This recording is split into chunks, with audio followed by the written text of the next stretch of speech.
Hello! At aalis na naman kami ng bahay. Meron na naman kami pupuntahan at si Ate Ya ang kasama ko. Sana lang hindi siya mahilo sa biyahe. So ayan na nga, nahilo na nga sa biyahe at nakatulog si Ate Ya. So ayan, paalis na kami ng Cavite. Good luck na lang kung di siya susuka.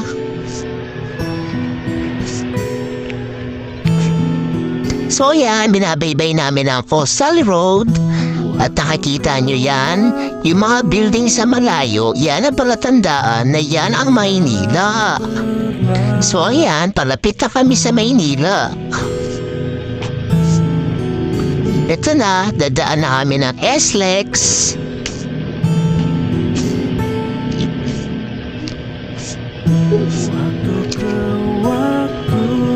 Papunta na ng PITX.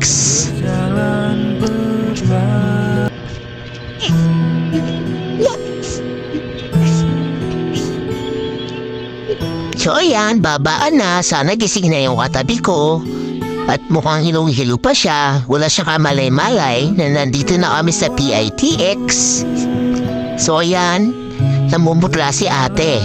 Siya, pababa na ang mga tao. At haggard de Versosa ang ate nyo. So papasok kami sa loob ng terminal. Tilingalinga ang mga tao. Ehe.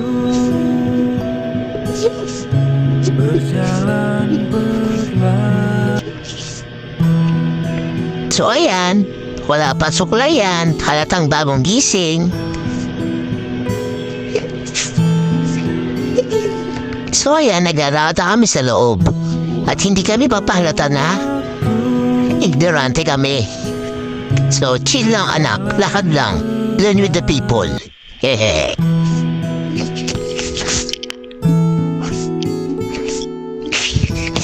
So yan, papunta na kami sa sakayan ng jeep. Diba, aura-aura ang magnanay?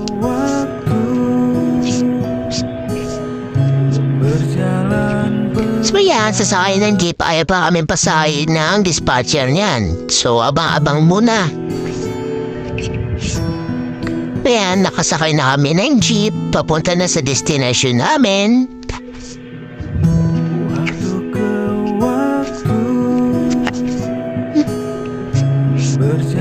At ayan, traffic yan. At iba pa yung dinaanan ng jeep. Kaya akala namin naligaw kami. So ayan, paalis na kami na Maynila. At pupunta na kami sa destination namin. Ang ganda ng view. Pag umaga, walang masyadong traffic. So ayan, ang napamilya. Nakasakay kami sa van.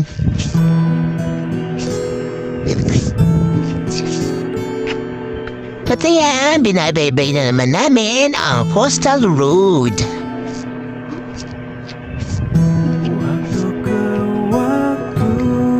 So nandito ulit kami sa Cavite at medyo umaambon-ambon na. Umiiyak din ang langit.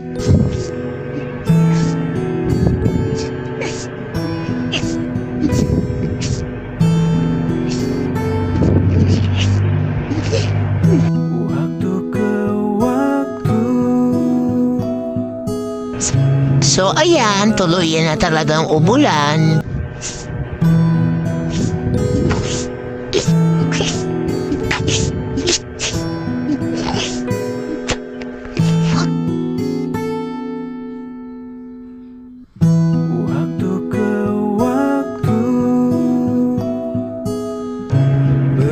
Ang laki na po na ng mangga o ang daming mangga. So ayan, nag-alata kami ni ate. Maulan, mahangin. So ayan, tsura namin. Mga ganap nung araw na yan.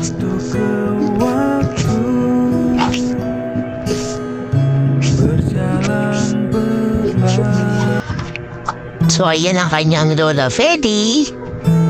Ang aking pamilya.